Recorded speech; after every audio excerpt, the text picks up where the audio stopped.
Baik, kemudian huruf yang lain yang merupakan saudari dari inna adalah la'alla. Adalah apa? La'alla. La'alla ini digunakan untuk suatu pengharapan, ya, suatu pengharapan, ya. Sebagai contoh misalnya la'alla al-jawwa mu'tadilun, ya. Mudah-mudahan udaranya nyaman, ya, udaranya nyaman. Mu'tadil itu tidak panas, tidak dingin, ya, tengah-tengah. Berarti apa? Nyaman, ya. Kita lihat di sini al-jaw dia mansub karena apa? Kemasukan dengan la'alla yang merupakan saudari dari inna. Taib, kemudian huruf yang lain adalah la, ya. La di sini, ya, lebih khusus dia adalah la an-nafiyah lil jins, ya. La nafiyah lil jins. La yang digunakan untuk meniadakan jenis, ya, untuk meniadakan apa? Jenis, ya. Sebagai contoh misalnya la rajula fil baiti, ya. Tidak ada seorang lelaki pun di dalam rumah itu. Kita ulang, tidak ada seorang lelaki pun di dalam rumah itu. Sehingga setiap yang berjenis, ya, laki-laki maka ditiadakan di dalam rumah. Sehingga memang betul-betul di dalam rumah tersebut tidak terdapat seorang pun lelaki yang berada di dalam rumah. Nah, kita gunakan dengan la nafiyah lil jins, ya, la untuk menafikan jenis, untuk meniadakan apa? Jenis. Sehingga la rajula fil baiti, ya, la rajula fil baiti. Taib itu merupakan saudari dari inna. Pada kesempatan kali ini masih kita membahas tentang khabar inna dan saudari-saudarinya. Akan tetapi pada kesempatan kali ini lebih khusus, ya, kita akan melihat di sini tentang tasrif inna bersama dhamir-dhamirnya, ya, tasrif inna bersama dengan dhamirnya. Kita akan melihat di sini suatu, ya, kotak, ya. Di sana ada kolom dan di sana ada barisnya. Kami kira antum semuanya sudah pernah, ya, mengetahui bagaimana cara membaca kolom dan baris-baris ini. Namun tidak ada salahnya kita mengulang sedikit, ya. Kita perhatikan kolom yang pertama sebelah kanan kita tuliskan di situ untuk tunggal. Maknanya bahwasanya digunakan untuk dhamir atau kata ganti orang tunggal atau satu, ya, satu, ya, untuk jumlahnya satu, ya, kata ganti orang, ya, untuk jumlah orang satu, ya. Misalnya dia, ya, dia itu maksudnya adalah dia satu orang saja. Kemudian kamu, ya, kamu, akan tetapi yang dimaksudkan adalah kamu satu orang saja. Demikian seterusnya, ya. Kemudian kita lihat, ya, kolom sebelah kirinya kita tulis di situ adalah double, ya, double. Maknanya adalah bahwasanya kata ganti ini digunakan untuk dua orang, ya, untuk dua orang, ya. Misalnya kita mengatakan, ya, dia atau mereka, ya, maknanya mereka itu jumlahnya cuma dua orang, ya, atau kalian. Tetapi kalian di sini yang kita maksudkan bukan kalian banyak, akan tetapi kalian yang jumlahnya cuma dua orang, ya. Kemudian kolom yang selanjutnya sebelah kirinya yaitu jamak, ya. Jamak ini digunakan untuk jumlah, ya, yang terdiri dari 3 atau lebih dari 2, ya. Misalnya kita katakan mereka, jadi mereka itu jumlahnya 3 atau lebih, ya. Begitu cara pembacaannya. Kemudian kita melihat barisnya, ya. Baris yang pertama di situ kita lihat, kita tuliskan orang ketiga untuk laki-laki. Kita kenal dengan lil ghaib, maksudnya untuk laki-laki.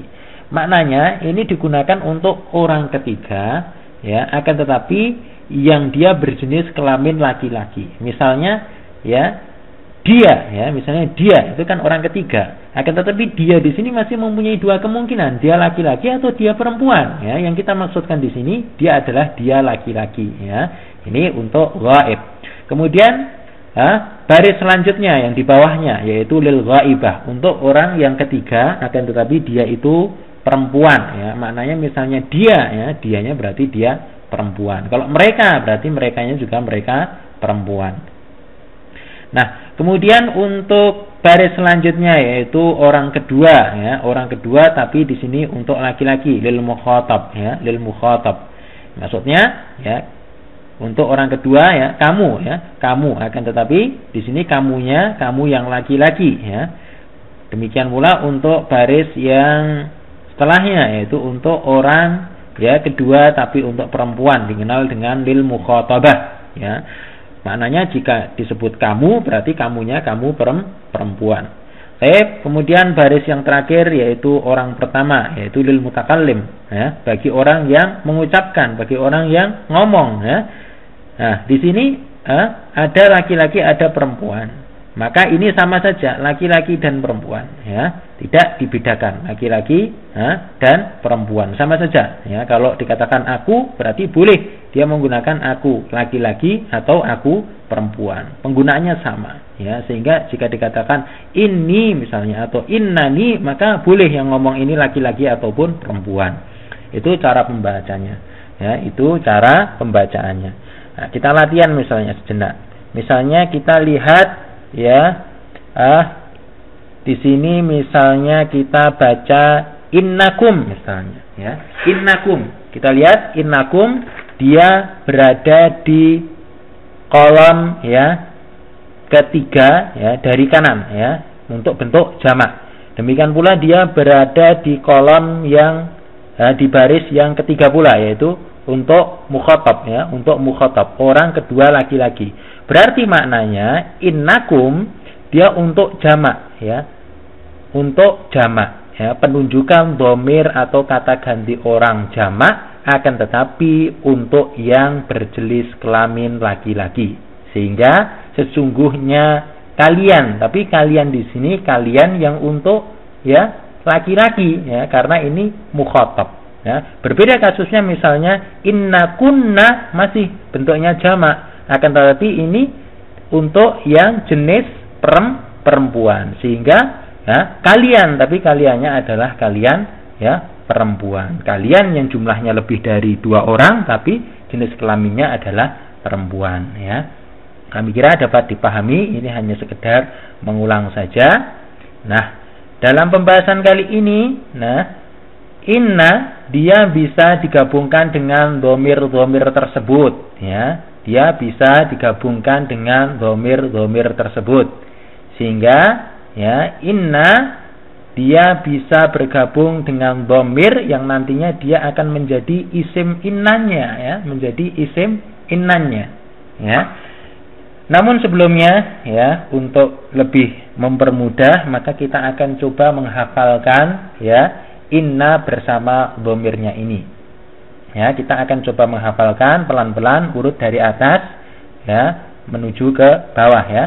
Innahu, innahuma, innahum, innaha, innahuma, innahunna, innaka, innakuma, innakum, innaki, innakuma, innakunna, innani, innana ya. Sekali lagi, innahu, innahuma, innahum, innaha, innahuma, innahunna, innaka, innakuma, innakum, innaki, innakuma, innakunna, innani, innana. Nah, khusus untuk innani dia bisa kita ringkas menjadi inni ya. Demikian pula untuk innana kita bisa ringkas menjadi inna ya. Baik ya, itu adalah tasrif inna bersama dengan dhamirnya. Sehingga penggunaannya manakala ada dhamir huwa ya, kita ingat huwa ya. Huwa ini adalah tunggal untuk orang ketiga tunggal. Maka manakala disambung dengan inna tidak menjadi inna huwa, tapi berubah menjadi apa? Innahu. Demikian pula misalnya kita ambilkan contoh misalnya antuma ya, misalnya antuma untuk jenis laki-laki ya, antuma untuk jenis laki-laki, maka tidak menjadi inna antuma, tapi ya berubah menjadi innakuma ya, ditasrif sesuai dengan ya dhamirnya. Contoh yang lain misalnya ya hunna ya, misalnya ya hunna, kalau hunna ya ini kita lihat sama ya, inna hunna ya, inna hunna ya. Nah, itu demikian. Misalnya anti ya, anti untuk ya orang kedua ya, tunggal, orang kedua tunggal untuk jenis perempuan, maka tidak menjadi inna anti, tapi menjadi apa? Innaki ya, menjadi apa? Innaki ya. Itu diantara contoh penggunaannya ya. Kami kira sudah dapat dipahami dengan jelas.